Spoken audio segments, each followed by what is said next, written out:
यदि आपका सूर्य कमजोर है तो आप क्या क्या नहीं कर सकते हैं। आप कभी भी गवर्नमेंट जॉब में नहीं जा सकते हैं। आप कभी भी मान सम्मान नहीं प्राप्त कर सकते हैं। आप किसी भी चीज में सफलता बहुत जल्दी नहीं प्राप्त कर सकते हैं। सूर्य आपको तेज देता है, आपके कार्य सफल करता है और विशेषकर गवर्नमेंट जॉब की जो लोग इच्छा रखते हैं उनका सूर्य मजबूत होना बहुत जरूरी होता है, क्योंकि सूर्य प्रशासन का कारक होता है।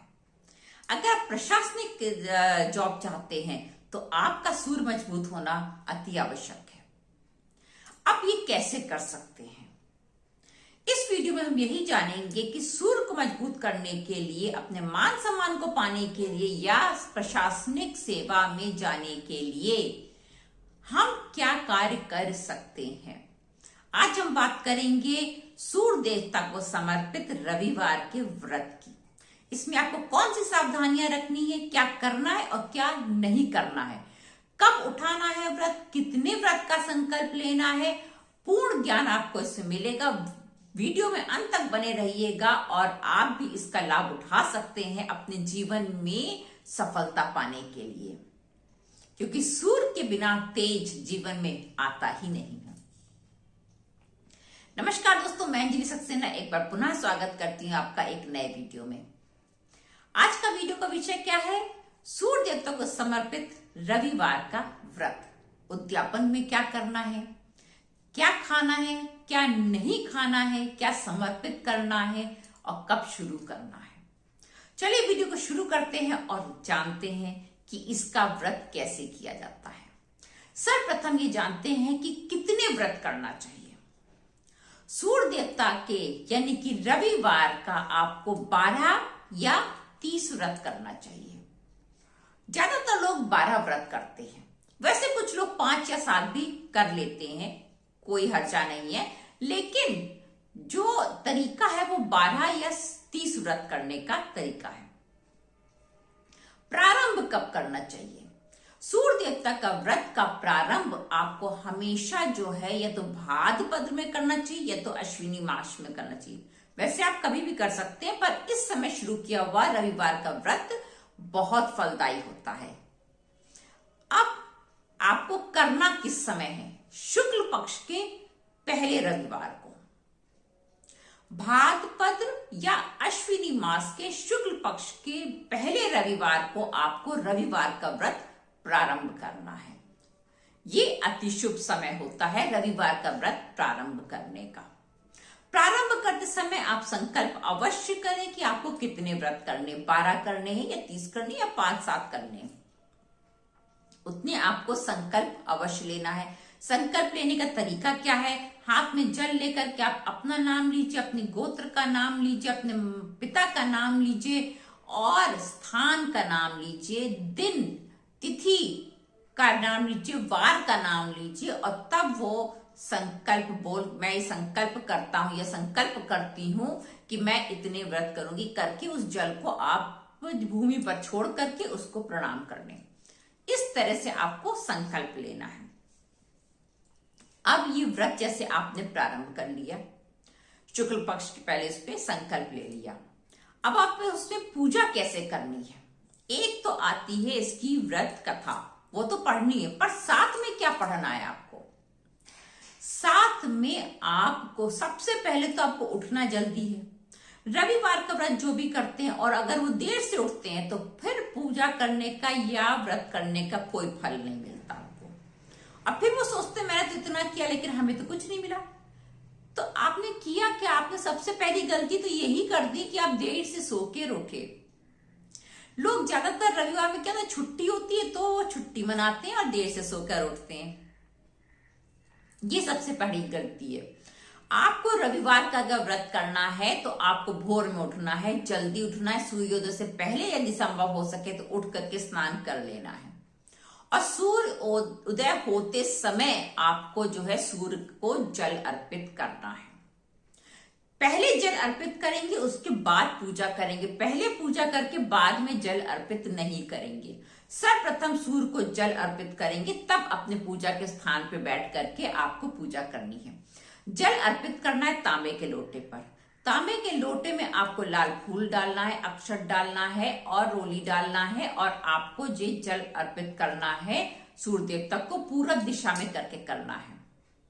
करना कैसे है कि आपको जो है वो जल ऐसे पकड़ करके लोटे को अपने इस लेवल के हेड के लेवल के ऊपर रख करके और जल अर्पित करना। बहुत से लोग सामने करते हैं, ये गलत करते हैं। आपके लोटे का जो जल लेवल होना चाहिए वो आपके सिर के ऊपर होना चाहिए, ये सही तरीका है। सिर के नीचे या ऐसे नीचे करके जल अर्पित नहीं करना चाहिए। अब उसकी छींटे नहीं आना चाहिए, उसके लिए आप बकेट रखिए, उसके अंदर अर्पित करिए, या तो फिर आपके पास भूमि है तो भूमि में अर्पित करिए, छींटे नहीं पड़ेंगी। किसी पेड़ में अर्पित करिए, छींटे नहीं पड़ेंगी। इस तरह से आपको जल अर्पित करना है। जल अर्पित करने के बाद आपको वहीं पर 7 परिक्रमा करनी है, अपनी ही जगह पर घूम करके और 7 परिक्रमा करनी है। जल अर्पित करते समय आपको मंत्र कौन सा बोलना है? ओम घृणी सूर्याय नमः। ओम घृणी सूर्याय नमः, इस मंत्र का आपको जाप करना है। अब ये तो हो गया आपको जल अर्पित करने की विधि, जो आपको नहाने के बाद पहले जल अर्पित करना है। अब आपको क्या करना है कि अब आपको पूजा के स्थान पे बैठना है। पूजा के स्थान पे बैठ करके लाल वस्त्र बिछा करके उसके ऊपर सूर्य देवता की फोटो रखिए, मूर्ति रखिए, जो भी आपके पास हो वो रखिए, नहीं है तो ले करके आइए और रखिए। उसके बाद उनको लाल फूल चढ़ाइए, घी का दीपक जलाइए उनके सामने, और आपको जो है वो आदित्य हृदय स्तोत्र का पाठ करना है। भोग में आप जो है गुड़ रख सकते हैं। आप आदित्य हृदय स्तोत्र का पाठ कीजिए, उसके बाद कथा पढ़िए, तब आपको जो है इसका ज्यादा फल मिलेगा। बहुत से लोग जो है खाली कथा पढ़ते हैं, वो भी सही तरीका है, गलत तरीका नहीं है। पर हाँ, अगर आप ये स्तोत्र पढ़ के और कथा पढ़ते हैं तो आपको ज्यादा फल मिलेगा, क्योंकि आदित्य हृदय स्तोत्र में बहुत शक्ति होती है। अब आपने ये कर लिया काम, उसके बाद आपको पूरे दिन व्रत रखना है। पूरे दिन व्रत में आपको जो है नमक नहीं खाना है, लाल चीजों का सेवन करना है। आप गाजर खा सकते हैं, आप टमाटर खा सकते हैं, लाल चीजें खा सकते हैं, पर आप नमक नहीं खा सकते। तेल का बिल्कुल बूंद भी नहीं होनी चाहिए आपके किसी भी चीज में। मीठा भोजन आप कर सकते हैं, नमक नहीं खाना है आपको। उसके बाद आप या तो सूर्यास्त के समय पारण कर लीजिए, सूर्यास्त होते ही आप सूर्य को प्रणाम कीजिए, उसके बाद अपना व्रत का पारण कर सकते हैं। अन्यथा सबसे अच्छा समय होता है कि पूरे दिन आपने व्रत रखा, अगले दिन सूर्योदय के बाद आप पारण करें। और सूर्योदय के बाद जब आप पारण करेंगे तो आपको नमक की चीज से जो है पारण नहीं करना है, मीठी चीज से पारण करना है। इस बात का आपको ध्यान रखना है। सबसे अच्छा है आप आटे का हलवा बनाइए, उससे आप पारण कीजिए।